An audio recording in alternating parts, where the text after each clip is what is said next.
Hop, voilà, c'est bon, ça enregistre. Bah justement là, c'est tout chaud, on en parlait. Ouais. C'est inédit de Gary Moore. Comment tu te retrouves avec un titre inédit de Gary Moore et qu'est-ce que ça t'a fait justement de jouer un titre comme ça qu'a écrit Gary Moore et finalement qui est pas sorti et en tout cas que nous on connaît pas et que on retrouve sur ton album, le nouveau live. Eh ben écoute, l'histoire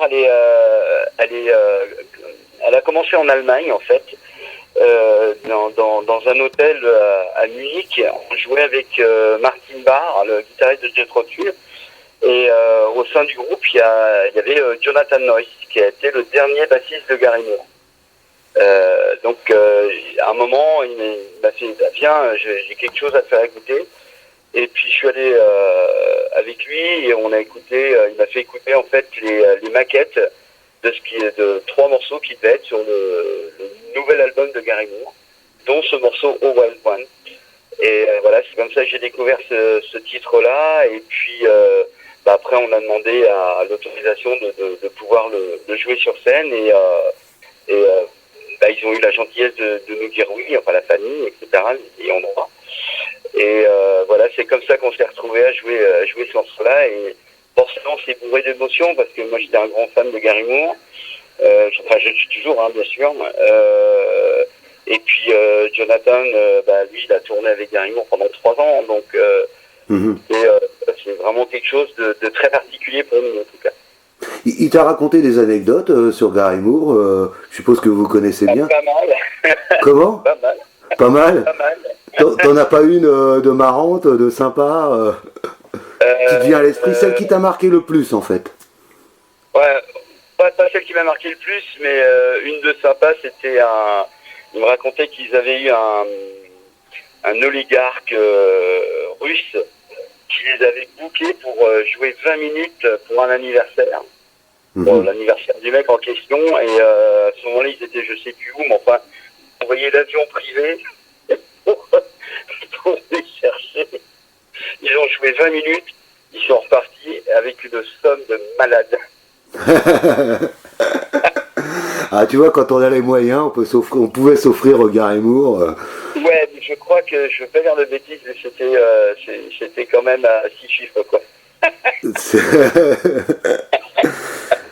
Alors, donc en fait, la dernière fois que tu as joué, c'était il y a pas longtemps que tu as donné un concert, c'était à Cergy-Pontoise. Oui, C'était le... là, c'était pour l'anniversaire du Pacific Rock. Ouais.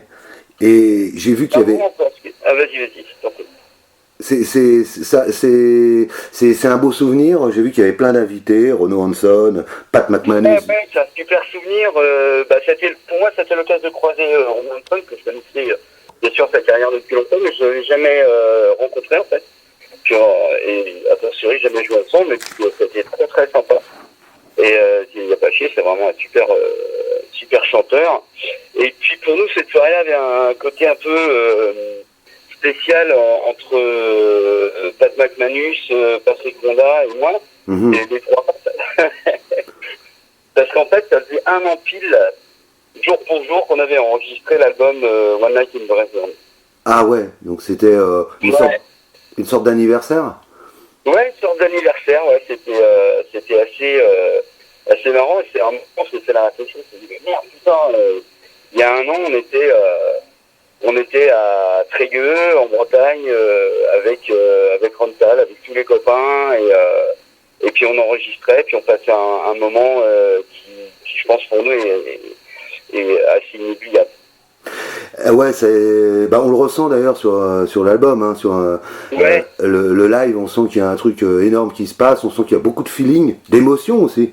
Euh, euh, vachement, vachement. Ouais, de retrouver, tu vois, comme l'idée de cet album-là, c'était de rebalayer la carrière sur 23 ans. Retrouver Diabolo, par exemple, avec qui a joué sur mes 2 premiers albums, ça a été c'était incroyable. En plus, il a mis le feu comme un fou. Et d'ailleurs, c'est un truc qu'on s'est dit souvent avec le groupe. Après, en se remémorant la soirée, à chaque fois qu'on parlait d'un des invités, ah ouais, mais lui, il a mis le feu. Ah ouais, mais lui, il a mis le feu. Enfin, ils ont tous mis le feu, quoi. ouais, t'as énormément d'invités, t'avais Jonathan Nuss, Diabolo, David Hopkins, Louis Soler, enfin il y en a plus d'une dizaine, et il y avait le fameux Ron Tal, qui est très connu maintenant puisqu'il a joué avec Guns N' Roses. Comment tu l'as rencontré finalement au départ, puisque il est venu jouer plusieurs fois avec toi, comment tu l'as rencontré au tout début? Et ben, au tout début, en fait, ça s'est fait grâce à un journaliste qui travaillait dans un magazine qui s'appelait Guitare et Basse à l'époque, et qui s'appelait Eric Chervera d'ailleurs. J'étais à la recherche d'un producteur artistique pour faire l'album Vrais Américains. Et il m'a dit, mais pourquoi tu ne demandes pas à Ron Tal? Et en fait, moi, je savais pas que Ron faisait de la prod. Et voilà, quoi, ça s'est fait comme ça. Donc je l'ai appelé, il m'a dit, bah, pourquoi pas. Je lui ai envoyé les maquettes. Et puis il m'a dit, bah, c'est quand qu'on enregistre. C'est super gentil de sa part. Et voilà, il est venu enregistrer un peu plus d'un mois en Bretagne. Et puis on a mixé cet album-là dans son studio à New York. Et depuis, en fait, on s'est croisés, recroisés, et voilà, et puis l'amitié étant là, elle est restée authentique. Et puis Ron, malgré tout ce qu'il a fait, il est resté exactement le même qu'il y a 20 ans. Quoi. Tu lui as fait découvrir la Bretagne alors en fait? Pardon? Tu lui as fait découvrir la Bretagne? Ouais, un peu, tant que faire se peut, parce que quand tu es en studio, tu n'as quand même pas trop le temps de bouger, mais on a quand même fait... on est quand même allé moi je suis plutôt en centre-Bretagne, à côté du festival des Vieilles Charrues en gros. Donc on est un petit peu loin de la mer, mais on s'est pris quand même 1 ou 2 journées pour aller respirer un peu. Et puis ça a été l'occasion aussi, lui c'est la première fois qu'il a enregistré un bagat par exemple. J'ai jamais fait ça. Donc c'était plein de moments comme ça, des chanteurs bretons, ça a été plein de rencontres. Mais c'est vrai qu'en général, la rencontre, c'est des choses que j'aime bien cultiver. Et est-ce que de travailler avec quelqu'un comme Ron, qu'est-ce que ça apporte? Est-ce que tu apprends des choses à ses côtés? Est-ce que lui aussi, il apprend à tes côtés? Je pense que lui, il n'a pas grand-chose à apprendre de moi. Mais...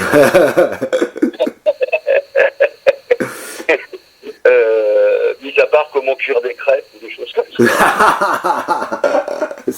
Bah remarque, tu as appris la cuisine française, c'est déjà pas mal. Bretonne. Ah là, c'est quelque chose. Mais oui, bien sûr, j'ai appris énormément. Moi, c'était le 3e album que je faisais. J'avais fait la prod artistique des 2 premiers. Et puis là, je sentais que j'avais besoin de quelqu'un pour me débloquer, pour m'ouvrir l'esprit. Et puis c'est ce qu'il a fait en 2 secondes 3 quarts, quoi. Le voir travailler, il a apporté énormément sur cet album-là, et ça a été vraiment 1 mois et demi de son, quoi. Donc ça c'est top. Et puis bon, dès qu'il prend la guitare, c'est le masterclass en direct, hein, donc voilà, quoi. Ça c'est des moments vraiment privilégiés de pouvoir payer des personnages comme Ron. Voilà, c'est vraiment quelqu'un d'exceptionnel. Alors ouais, en fait cet album, donc il s'appelle One Night in Bride's Land. Donc il y a 23 titres, ça correspond à 23 années en solo, quoi, en fait. Quel regard tu portes justement sur parce que ça fait très longtemps que tu joues en fait, et parce que tu avais commencé un petit peu avant, et tu as 8 albums solo. Quel regard tu portes sur ces 23 années qui se sont écoulées? J'ai l'impression que d'une année sur l'autre, tu vois, ou d'un album sur l'autre, ça m'a permis de grandir et d'ouvrir plus un univers musical qui est plus personnel, de plus en plus personnel, je pense. Et c'est ça que je remarque surtout entre les premiers titres et puis les derniers. Il y a quand même un peu du 180 degrés sur certains aspects. Et puis aussi côtoyer tous les gens que j'ai eu la chance de côtoyer, connus ou pas connus. Et peu importe à ce niveau-là, je suis un peu une éponge, tu vois, donc j'aime bien récupérer un peu les essences comme ça qui se trimballent et puis d'essayer d'en faire quelque chose qui soit plus personnel peut-être, je sais pas.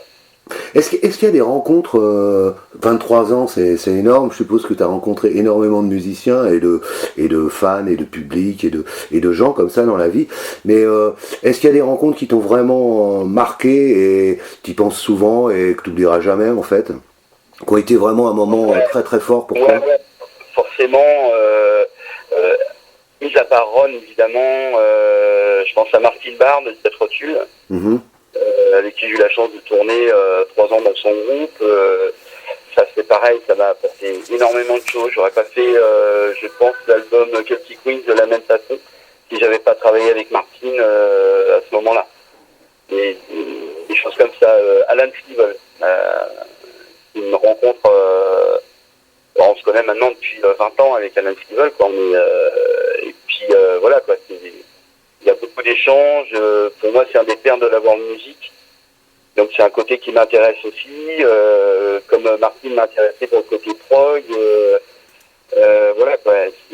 Ça, c'est deux des rencontres, je dirais, qui sont...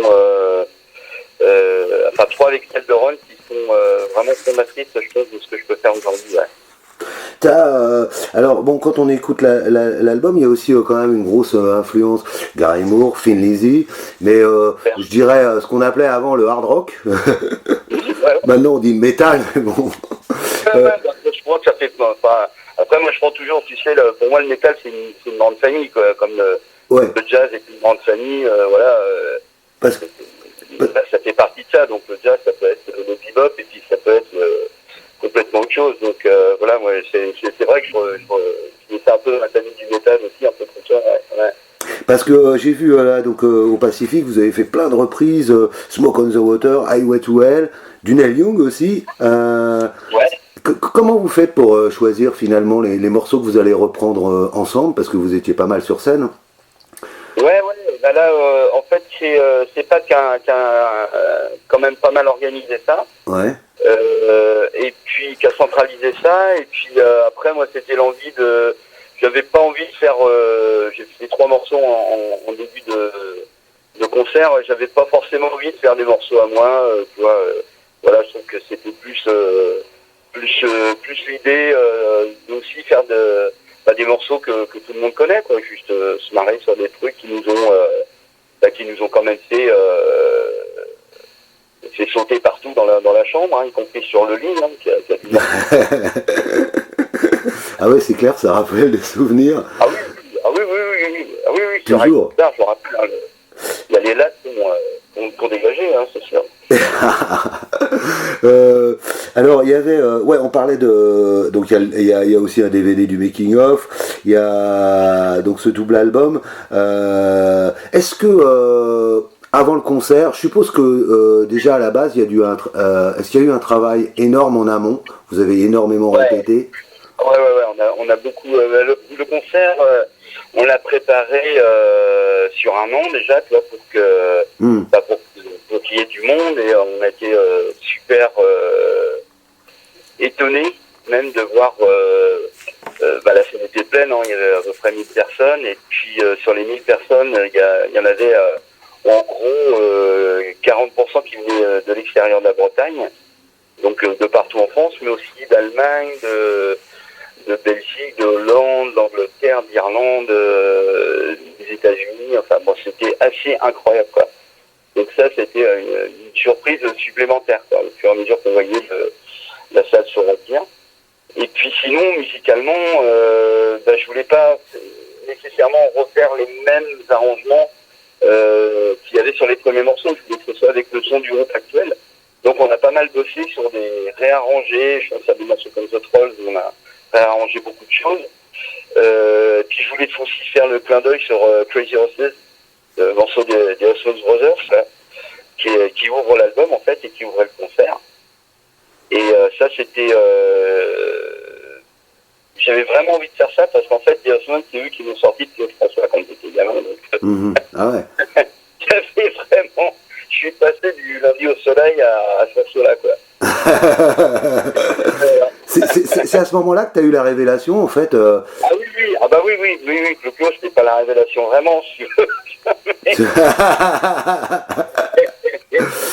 C'est cet album-là, ce groupe-là qui t'a vraiment. Après, tout est parti. Enfin, on a tous un groupe comme ça quand on débute, enfin quand on se met dans, quand on est pris par le virus, quoi. Bah ouais, t'as un groupe qui t'envoie sur une ligne, et puis bah après ça a été Deep Purple, puis les consorts, enfin toute la scène hard rock de l'époque, quoi. Et puis après ça a fini avec tout un tas de musiques différentes aussi. Et j'ai écouté pas mal de gens comme John McLaughlin ou Albi Meola, que j'adorais aussi, enfin des trucs jazz rock, rock prog, Pink Floyd, etc. Je crois que c'est ça que je trouve super intéressant dans la musique, dans le monde du métal en général, c'est que c'est une musique qui puise ses racines dans vraiment différents styles de musique, et qui l'assume et qui l'exploite d'une belle façon. J'ai vu que tu étais d'origine irlandaise, en fait. Ouais. Est-ce que ça a eu un impact sur ta musique, ça, tes origines, la culture irlandaise? Est-ce que c'est quelque chose Ouais, je pense, ouais, parce je sais qu'on en a souvent parlé avec Pat McManus, et on se disait, c'est lui qui me disait, en fait, il n'y a pas à chier, quoi. Quand t'as un peu de sang irlandais, t'as quand même des putains de racines qui sont fortes, et puis des façons de jouer, qui ont toujours rapport un peu avec cette culture celte et cette musique celtique, quoi. Il y a des petites façons où on reconnaît assez vite, quoi, s'il y a un petit enracinement quelque part. T'as commencé avec un groupe qui s'appelait Marienthal. C'était. D'ailleurs. Comment? Ils étaient là au concert anniversaire. Oui, parce que. On refait un morceau, On the Road Again, et puis ça, j'avais vraiment envie qu'ils soient là, parce que c'est le premier groupe qui m'a permis de faire ça de façon professionnelle, quoi. Et c'était vraiment essentiel qu'ils fassent partie de cette aventure-là. Ouais. C'est d'ailleurs j'ai vu qu'en 2016 en fait vous êtes reformé. Vous avez donné un concert à Rouen. Ouais. Quel souvenir tu gardes de ces retrouvailles quelques années après? En fait, ce qui s'est passé, c'est qu'il y a une maison de disques ça faisait déjà plusieurs années qu'il y avait une maison de disques, des petits labels hard rock metal, qui nous tenaient pour faire une réédition d'album. Et puis là, du coup, on a dit oui, et puis on s'est dit, écoute, tant qu'à ressortir l'album, autant faire un concert pour fêter ça, quoi. Donc on a fait juste un concert à Rouen. Et puis là, du coup, j'aurais demandé de revenir faire un titre sur le concert anniversaire. Et puis je pense que quand on va jouer du côté de Rouen, ils viendront sur scène avec nous, voilà, quoi. À quel moment tu t'es dit, donc là ça c'était il y a quelques années, Marienthal, tu t'es dit bon finalement je vais me lancer en solo, ce qui est pas forcément toujours évident. Tu t'es dit voilà, je veux être seul, je veux faire ma musique et enregistrer des albums solo.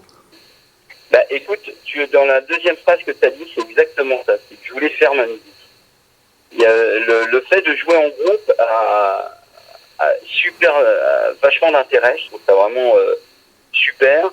Le problème pour moi, c'était que je me retrouvais à écrire des morceaux par rapport à l'entité ou l'identité du groupe. Et il y avait plein de choses que j'avais envie d'explorer, que j'aurais jamais pu explorer dans le cadre d'un groupe, quel qu'il soit d'ailleurs. Donc la seule solution, la seule voie que je voyais, c'était de prendre mon bâton de pèlerin et puis partir en solo ou en vrille pour chercher. Mais ça, le fait d'être seul, d'être en solo, ça m'a permis quand même de vraiment pouvoir aller explorer et puis d'essayer même de me découvrir en fait. J'ai vu qu'aussi que tu as joué c'était en mars 2017, le 11 à Rennes, avec Ian Pace. Ouais. Ça a dû être un sacré moment pour toi aussi, non? Grand moment. Il y avait Patrick Ronda qui était là aussi. Ouais. Et le bassiste du groupe qui s'appelle Christophe Babin, que tu dois connaître parce qu'il a joué dans Headline et là il est dans Ouais. un Boston Theory. Et voilà quoi. Et bah oui, c'est grâce à notre batteur John Elfie qui a monté ce spectacle-là parce que lui c'est un fan de Ian Pace et il a monté un spectacle qui s'appelle Pace History qui retrace toute la carrière de Ian Pace où il joue tous les morceaux avec des bandes, avec des vidéos derrière. Ça c'est un super boulot. Et puis bah il a envoyé ça à Ian Pace et Ian Pace il a dit putain c'est super et tout. Et donc il a monté ce concert-là pour enregistrer son DVD qui va sortir bientôt, je crois. Et puis du coup Ian Pace est venu, puis on a eu la grande chance de faire des morceaux qui nous ont aussi donné énormément envie de faire de la musique et puis faire plus de musique là. C'est des moments un peu magiques, ça, quand on rencontre Ian Pace, qu'on a la chance de partager un grand moment avec lui. Ouais, c'est complètement incroyable parce que quand j'étais gamin, j'aurais rêvé de jouer dans Deep Purple, quoi. Sauf que le boulot était déjà pris, super bien pris, que ce soit par Blackmore ou Steve Morse, voilà. Donc ça c'était juste un truc mais même pas touchable de jouer un jour avec ce batteur-là, quoi. Donc voilà, et pour Patrick c'était pareil, et Patrick lui en plus il a joué, Patrick Monda il a aussi joué avec John Lord. Ah ouais. Sur des spectacles de John Lord, sur des trucs symphoniques. Donc il me disait il a joué avec les 2/5 de Deep Purple. Ah, c'est déjà pas mal. J'ai vu, ouais, tu me parlais de John Lord. Bon, lui, c'est un des premiers qui a enregistré un album avec Deep Purple symphonique avec un orchestre. Toi aussi, t'as fait ça avec l'orchestre symphonique de Sofia. Je crois que c'est sorti en 2016. Ouais. Qu'est-ce que parce que ça c'est aussi un autre côté que tu fais plein de spectacles, t'as participé à plein d'événements comme ça. Ouais, des rock, des choses comme ça, Excalibur notamment. Ouais, j'ai vu ça, c'est assez incroyable. Qu'est-ce qu'on retire d'une expérience pareille, de se retrouver avec un orchestre symphonique de 40 musiciens et de jouer? C'est juste énorme. Parce que en plus moi j'ai écrit pour les parties d'orchestre pour l'album, je pense que tu fais référence à Behind the Peaks. Ouais. Donc j'ai écrit toutes les parties et puis on arrive à Sofia et puis voilà tu files les partitions. Bon, le chef d'orchestre je le connaissais puisque en fait on s'était rencontrés quand on a fait la tournée Excalibur en Allemagne. Donc c'était lui le chef d'orchestre et puis c'était cet orchestre là aussi d'ailleurs. Et puis on avait vachement connecté et puis je m'étais toujours dit si un jour j'ai l'occasion je l'appellerai pour faire un truc. Et puis à l'époque j'ai eu la chance d'avoir une maison de disques qui m'a dit ok on y va, ce qui est complètement irréel finalement. Et donc quand donc j'avais envoyé les partitions évidemment au chef d'orchestre, puis on est arrivé et puis les musiciens ils ont enregistré les 2 morceaux en 3 heures. Voilà. Ah oui. Ouais, tu me disais aussi Excalibur, c'est encore un projet, ouais, un opéra rock en fait incroyable. Je crois que il y a eu plusieurs parties, 3. Et j'ai vu que, alors je sais pas avec qui t'as joué exactement, parce que la liste de des musiciens qui ont joué dans cet opéra rock. C'est très longue. Oui, alors il y a du Yes, il y a du Supertramp, il y a beaucoup de. Toi, t'es dans la liste. Ça aussi, c'est un grand souvenir. Il y a John Wetton. Ouais, c'est énorme parce que c'était une troupe entière. Il y avait 2 bus complets pour les artistes. Il y avait une centaine de personnes à peu près, même plus, d'impliqués sur ce projet-là. Et puis on a fait quand même une grosse tournée en Allemagne. Hein. C'était juste absolument incroyable tous les soirs de voir les salles pleines comme ça. Et puis de s'atteler à jouer avec ces gens-là. C'est d'ailleurs là que j'ai rencontré Martin Barr. Sur Excalibur, et par ricochet, grâce à Martin Barr, j'ai rencontré Jonathan Noyce, avec qui on a fait, il a fait toutes les bases du dernier album, il a fait 2-3 bases sur l'album d'avant, et puis c'est lui qui m'a fait découvrir ce morceau Alban de Gary Moore. T'as joué aussi avec Alan Stivell, Allô la Paire. Oui, ouais, grand souvenir. En 2012, ça aussi, c'est... Ça vient d'où toutes ces comment dire qu'est-ce que tu retires de toutes ces expériences? Est-ce que ça te permet de est-ce que ça t'inspire pour écrire? Écoute, oui, ça m'inspire forcément parce que c'est moi ce que je retiens de toutes ces expériences, c'est un enrichissement. C'est surtout ça. Est-ce que tu penses déjà à un nouvel album solo? Oui. Oui, bien sûr, mais je pense que je vais commencer à enregistrer ça dans 2 ans, quoi.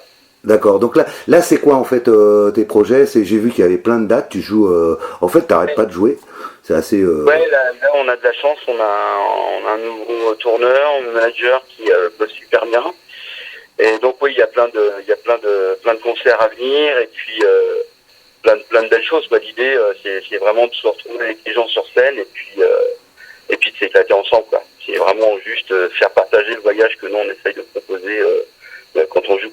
Voilà. Alors pour terminer, j'ai envie de te demander quelle est la philosophie en tant que musicien, être humain, de Pat Homey, ta philosophie de vie? C'est le partage, c'est vraiment le partage. Partager ce qu'on connaît et partager ce qu'on ne connaît pas encore. Et tu vois, et aller vraiment dans ce sens-là, quoi, mélanger les choses. Tu vois, dans ma vie en général, je pense qu'il faut mélanger les ronds, les blancs, les jaunes, les verts pommes, enfin, voilà, faut pas gêner, c'est vraiment ça qui est enrichissant. Et on ne peut que s'enrichir au contact d'autres cultures et au contact d'autres gens, même s'ils sont de la même culture, hein, c'est pas le souci. Bien au contraire, c'est vraiment l'idée de partage, je pense qu'elle est présente dans ma façon de penser au quotidien, et puis c'est ce que j'essaye de retransmettre dans ma musique. Est-ce que tu as envie de rajouter quelque chose par rapport à cet album qui sort, ce live, qui te paraît important, que tu as envie que les gens partagent avec toi? C'est important par rapport à l'album. Ouais. Non, c'est surtout éclatez-vous à l'écouter. Si vous pouvez vous éclater la moitié de ce que nous on s'est éclaté à le faire, on sera super content. Ok, écoute, je te remercie parce que je suppose qu'il y a quelqu'un qui t'attend là. Exactement ça. Donc écoute, je te remercie vraiment pour l'interview. C'est moi qui te remercie. Et puis à bientôt alors, bonne journée. Je te dis à très vite. Ciao, ciao. Merci, hein. Salut. Merci. Au revoir.